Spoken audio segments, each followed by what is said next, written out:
Assalamualaikum warahmatullahi wabarakatuh. Di sini kami kelompok 1 akan mempresentasikan mengenai assessing young language learner, yaitu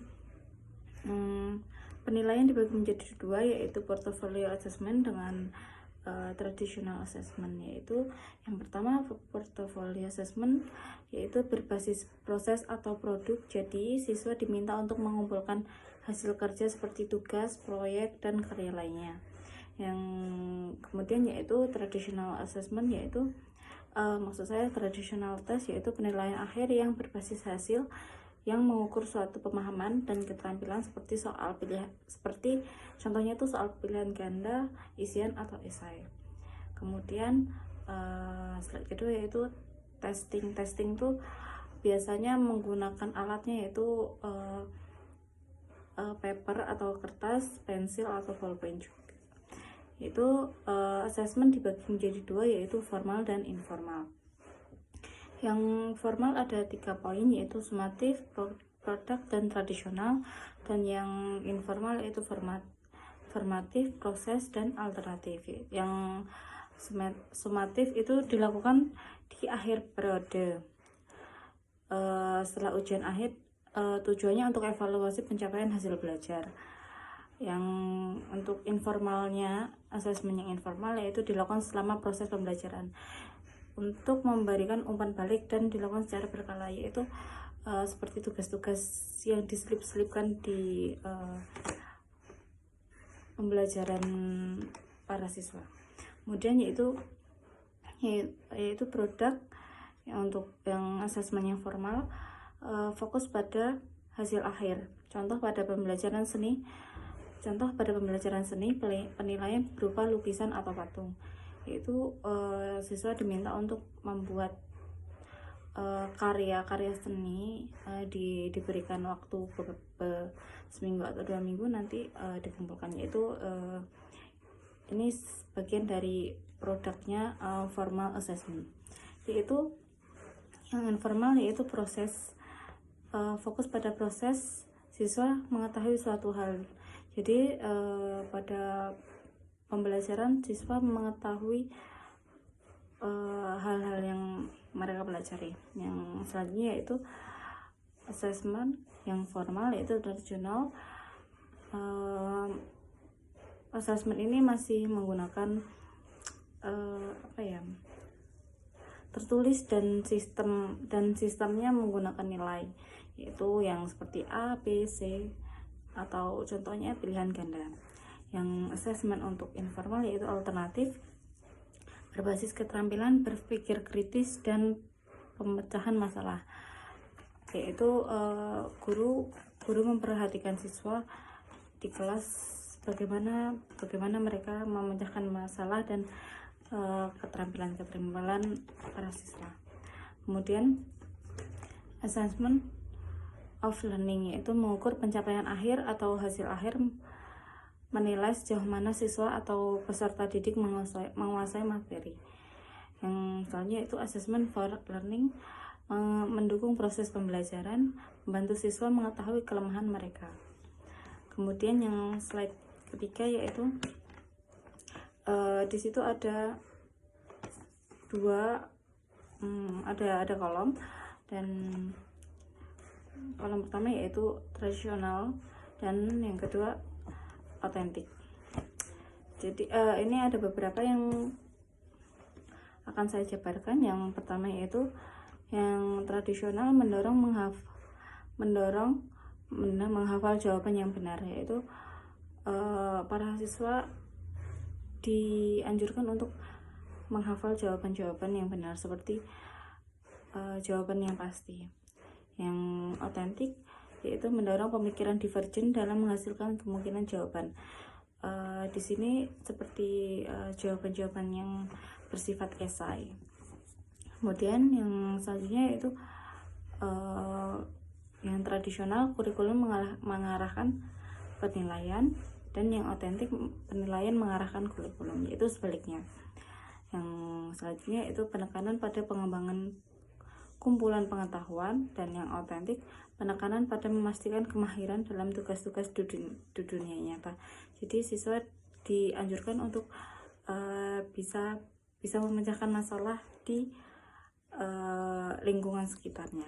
Yang terakhir yaitu yang tradisional menekankan kompetisi, yang otentik yaitu menekankan kerjasama. Yaitu pada dasarnya yang tradisional kita dianjurkan untuk mengerjakan tugas-tugas itu secara individu, dan bisa menjadi kemungkinan yaitu menjadi kompetisi antar siswa. Tapi berbeda dengan yang otentik. Yang otentik itu para siswa dianjurkan untuk bekerja sama satu sama lain dan mengembangkan pikiran-pikiran kreatif mereka. Sekian, terima kasih. Slide keempat, penilaian tradisional versus penilaian otentik.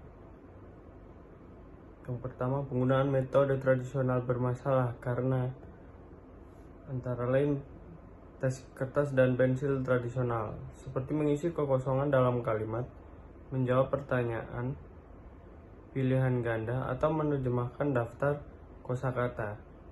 Seringkali tidak berhasil karena latihan yang terpisah-pisah tersebut tidak menunjukkan apa yang diketahui dan dapat dilakukan anak dengan percaya diri, yang berdampak negatif dari tes. Hal ini akan membuat anak putus asa dan menyebabkan mereka kehilangan motivasi untuk belajar bahasa Inggris. Kemudian ada tabel perbedaan dari penilaian tradisional dan penilaian otentik. Untuk penilaian tradisional sendiri, yang pertama, menggunakan kurikulum mendorong penilaian, sedangkan penilaian otentik menggunakan penilaian mendorong kurikulum. Contoh dari penilaian tradisional antara lain pilihan ganda, pengisian celah, benar atau salah, pencocokan, dan lain-lain.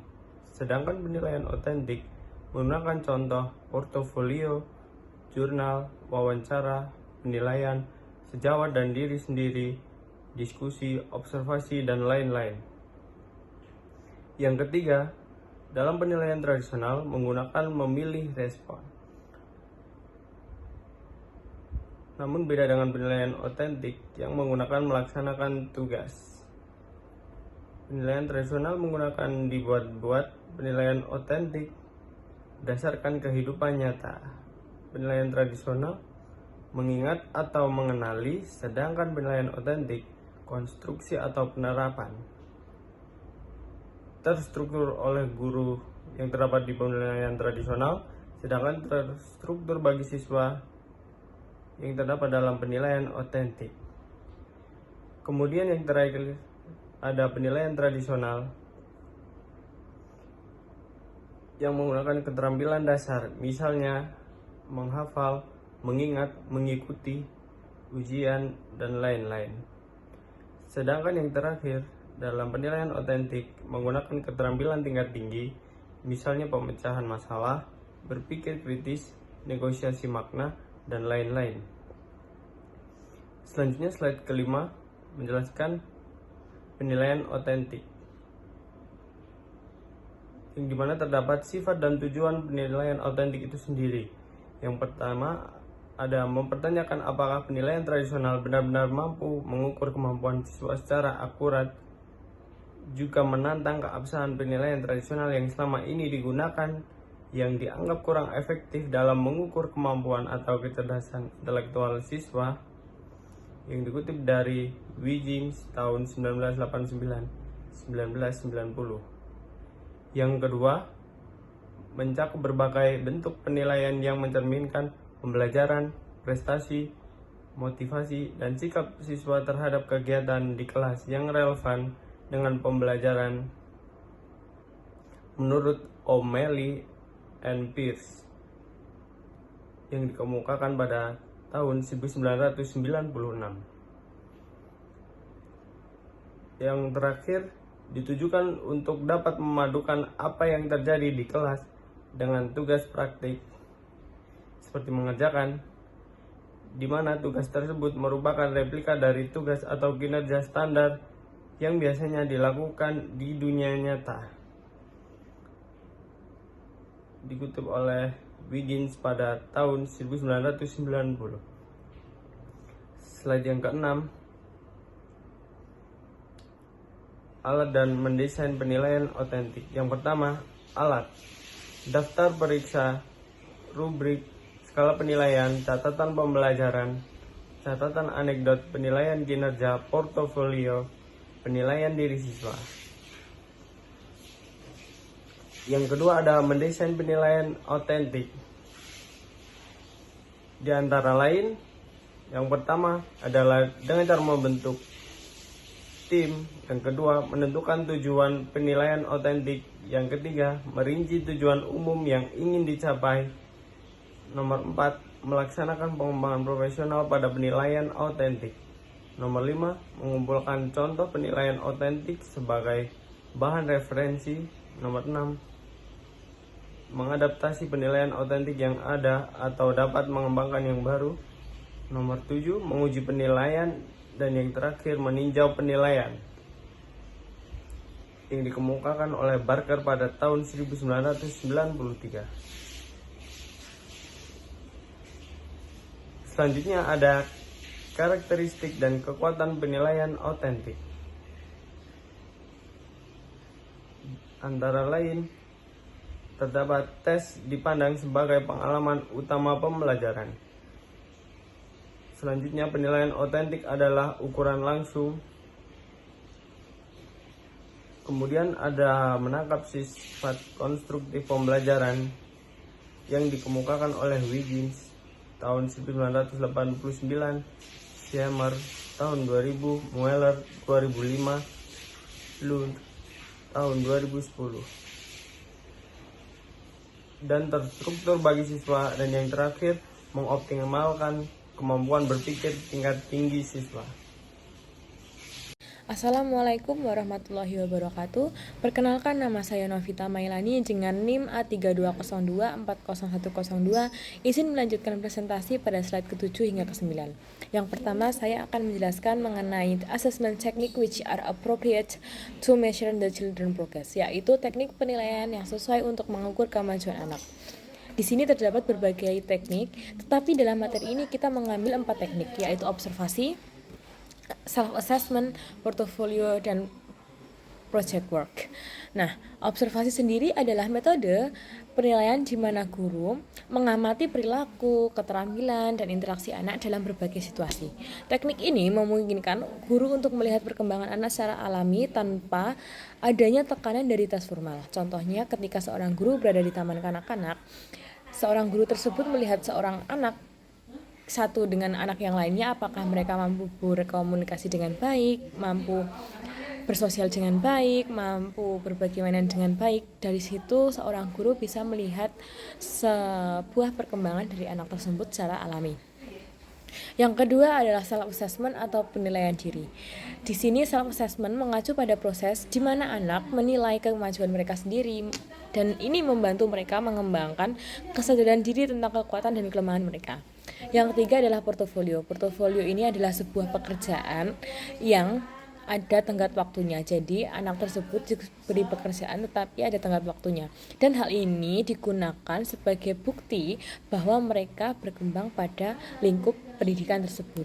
Contohnya adalah pekerjaan tertulis, gambar, proyek, hasil tes, dan yang lainnya.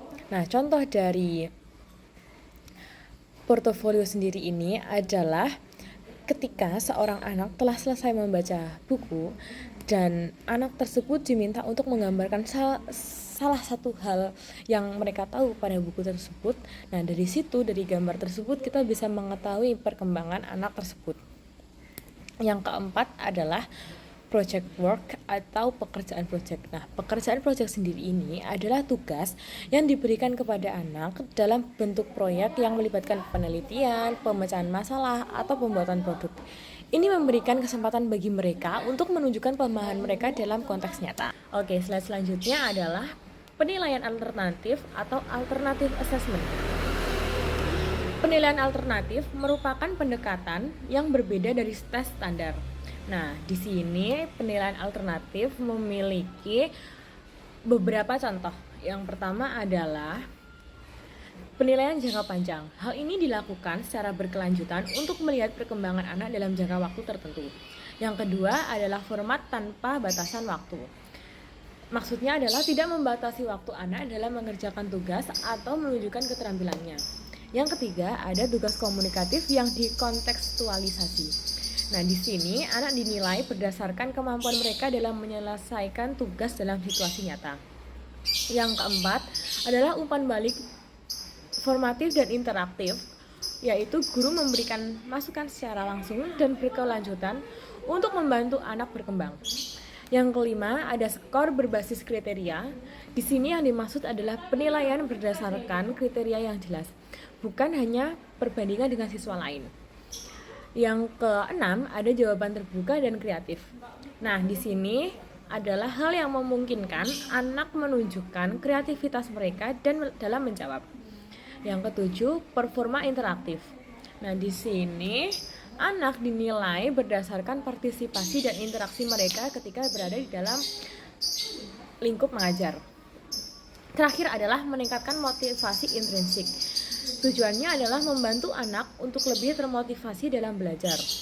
Nah, alternatif assessment ini sendiri juga mempunyai beberapa contoh, yaitu portofolio, penilaian terstruktur, aktivitas atau tugas, proyek, dan yang lain-lain. Oke, slide selanjutnya adalah child friendly assessment, yaitu penilaian ramah anak. Penilaian ramah anak sendiri adalah metode evaluasi yang mempertimbangkan kebutuhan, kemampuan, dan karakteristik anak. Nah, di sini ada terdapat 3 definisi evaluasi. Yang pertama, menurut Lanow, George, dan Pavlov tahun 2003, evaluasi adalah proses pengumpulan informasi untuk mengetahui sejauh mana program pembelajaran bahasa telah berhasil mencapai tujuannya. Yang kedua adalah menurut Cameron 2001, evaluasi melibatkan berbagai masalah yang berkaitan dengan pendidikan bahasa dan memberikan pilihan terhadapnya. Yang ketiga adalah menurut Lanow, George, dan Pavlov tahun 2003 juga, evaluasi juga mencakup pengumpulan informasi tentang pengetahuan, kemampuan, pemahaman sikap, dan motivasi anak. Nah, penilaian ramah anak ini berfokus pada pendekatan yang mendukung perkembangan anak tanpa memberikan tekanan yang berlebihan. Hal ini memastikan bahwa anak merasa nyaman dan termotivasi dalam pembelajaran. Sekian presentasi dari saya, bisa dilanjutkan ke slide selanjutnya. Kenalkan, nama saya Intan Rahayu Utami dengan NIM A3202499035. Di sini saya akan mempresentasikan assessment activities in listening. Poin pertama, mendengarkan dan membedakan antara suara. Contohnya, saat mendengar kata sheep dan sheep, siswa harus bisa membedakan suara I pendek dan I panjang, jangan sampai salah pesan antara kapal atau domba. Poin yang kedua, mendengarkan dan menunjuk benda atau mengikuti instruksi. Contohnya, guru mengatakan point to the door, dan siswa harus menunjuk pintu yang benar. Ini bisa jadi seru kalau dibuat seperti permainan cepat-cepat. Poin ketiga, mendengarkan dan memilih gambar yang sesuai. Contohnya, jika siswa mendengar kalimat the boy is riding a bicycle, mereka memilih gambar yang benar di antara beberapa pilihan. Jangan sampai malah memilih anak yang naik kuda. Poin yang keempat, mendengarkan deskripsi dan menggambar atau mewarnai gambar. Contohnya ketika guru mengatakan draw a big tree with red apples, dan mereka harus menggambar pohon yang sesuai. Kalau hanya menggambar apel tanpa pohon, berarti ada yang kurang. Poin selanjutnya, mendengarkan deskripsi dan memberi label pada gambar. Contohnya ada gambar dapur, lalu guru mengatakan label the refrigerator, the oven, and the sink. Dan mereka harus menulis nama-nama benda yang disebutkan tadi. Lalu poin keenam, mendengarkan dan mencocokkan dua gambar atau sebuah kata dengan sebuah gambar. Contohnya, siswa mendengar kata elephant, lalu di antara beberapa pilihan gambar hewan, mereka harus memilih gambar gajah yang benar. Poin yang ketujuh, mendengarkan dan menyusun gambar, kata, atau kalimat secara berurutan. Guru menceritakan kisah sederhana seperti a girl wakes up, she brushes her teeth, she eats breakfast, dan mereka harus menyusun urutan gambar yang sesuai.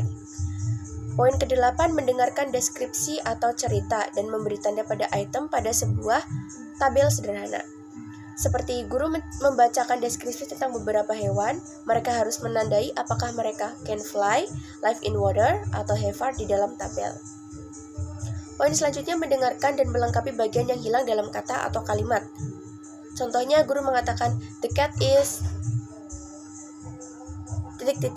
under the table, dan mereka harus bisa melengkapi dengan kata yang tepat, seperti sitting atau hiding. Poin yang ke-10, mendengarkan dan memilih respon yang benar. Ini bisa dibuat dalam pilihan ganda. Contohnya, guru bertanya, what do we say when we meet someone for the first time? A. Goodbye, B. Hello, C. See you later. Mereka bisa memilih jawaban B. Hello, karena itu yang paling sesuai untuk situasi perkenalan pertama. Oke, poin selanjutnya, mendengarkan dan mengulangi kata-kata yang berima atau memiliki makna yang sama atau berlawanan. Di sini saya akan menjelaskan cara kerjanya saja. Seperti guru mengucapkan pasangan kata berima, cat head, tree free, atau kata dengan sinonim, happy, joyful, dan antonim, hot, cold. Siswa mendengarkan dan mengulanginya lalu diberikan tantangan untuk menemukan kata berima atau sinonim lainnya. Poin kedua, mendengarkan dan mengulangi hanya hal-hal yang benar. Cara kerjanya, guru mengucapkan berbagai pernyataan, sebagian benar dan sebagian salah. Seperti, the sky is blue, itu benar, atau fish can fly, itu salah. Siswa hanya mengulangi pernyataan yang benar saja. Poin selanjutnya, menyanyikan lagu, mengucapkan rima atau puisi dari ingatan. Cara kerjanya, siswa menyanyikan lagu yang sudah dikenal, seperti Twinkle Twinkle Little Star, atau mengulangi puisi sederhana. Bisa juga dilakukan secara kelompok untuk membangun kepercayaan diri. Poin keempat, melakukan tugas secara berpasangan. Siswa berpasangan dan menyelesaikan tugas berbicara seperti bertanya dan menjawab tentang aktivitas sehari-hari. What do you do in the morning? Lalu berbagi jawaban dengan kelas. Poin selanjutnya, berbicara berdasarkan petunjuk gambar. Cara kerjanya, siswa diberikan gambar, misalnya gambar pantai, lalu mereka harus menggambarkan adegan dalam gambar dengan kalimat seperti there is a big blue ocean and many people are swimming. Poin ke-6, menyelesaikan sebuah kalimat. Cara kerjanya, guru memberikan kalimat yang belum selesai seperti I went to the park and saw a bla bla bla. Lalu siswa melengkapinya dengan kata yang sesuai seperti dog, tree, bench. Poin ke-7, menyampaikan pesan telepon. Cara kerjanya, siswa diberikan pesan lisan sederhana seperti tell me that the meeting is at 4 p.m. Lalu mereka harus menyampaikannya ke teman lain dengan benar. Poin yang ke-8, memainkan permainan tebak-tebakan. Cara kerja, guru memberikan petunjuk dengan suatu benda tanpa menyebutkan namanya. It's round, you can throw it, and people play with it. Lalu siswa menebak bahwa itu adalah a ball. Poin selanjutnya yaitu mendengarkan cerita, menyusun gambar sesuai urutan, dan menceritakan secara ulang. Cara kerjanya, guru membacakan cerita pendek, lalu siswa diberikan beberapa gambar yang berkaitan dengan cerita.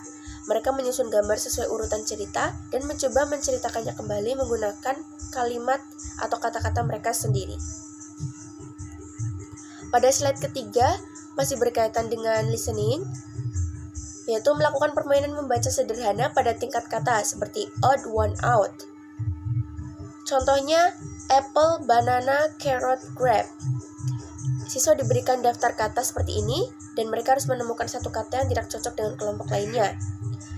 Yang tadi carrot adalah yang tidak cocok karena bukan nama buah. Contoh lain seperti run, jump, sing, blue. Blue adalah yang tidak cocok karena bukan kata kerja. Poin kedua, membaca puisi, rima atau bagian dialog dengan lantang. Cara kerjanya, siswa membaca puisi atau dialog dari buku dan teks yang sudah diberikan dengan ekspresi dan pengucapan yang benar. Contohnya, siswa membaca baris dari puisi sederhana seperti roses are red, violets are blue, sugar is sweet, and so are you. Poin selanjutnya, membaca daftar kosakata dan mengelompokkannya dalam kategori. Cara kerjanya, guru memberikan daftar kata dan siswa harus mengelompokkannya berdasarkan kategori tertentu seperti makanan, binatang, atau kata sifat. Contohnya, dog, cat, elephant merupakan kelompok hewan. Big, small, tall merupakan kelompok kata sifat. Poin selanjutnya yaitu membaca deskripsi dan memberi label pada gambar atau diagram. Contohnya membaca deskripsi a human body has a head, 2 arms, and 2 legs. Lalu siswa menambahkan label pada bagian gambar tubuh manusia. Poin kelima, membaca deskripsi atau mewarnai dan menggambar gambar. Contohnya, siswa membaca teks yang berisi deskripsi objek atau adegan, kemudian menggambar atau mewarnai berdasarkan informasi tersebut. The house is yellow with a red roof and has a small blue door. Siswa mewarnai gambar rumah sesuai deskripsi tadi. Poin keenam, membaca huruf dan menyusunnya menjadi kata atau kalimat. Cara kerjanya, siswa diberikan huruf acak dan harus menyusunnya menjadi kata yang sesuai atau bermakna. Contohnya huruf CAT, kata yang benar adalah cat. Kata-kata I, to, school, go, kalimat yang benar adalah I go to school. Poin yang ketujuh, membaca dan menjawab pertanyaan melalui pilihan ganda atau benar dan salah. Contohnya bacaan pendek, Tom wakes up at 7 a.m. every day. Pertanyaannya bisa seperti ini. What time does Tom wake up? A. 6 a.m., B. 7 a.m., dan C. 8 a.m. Lalu, poin yang kedua itu true or false. Tom wakes up at 6 a.m.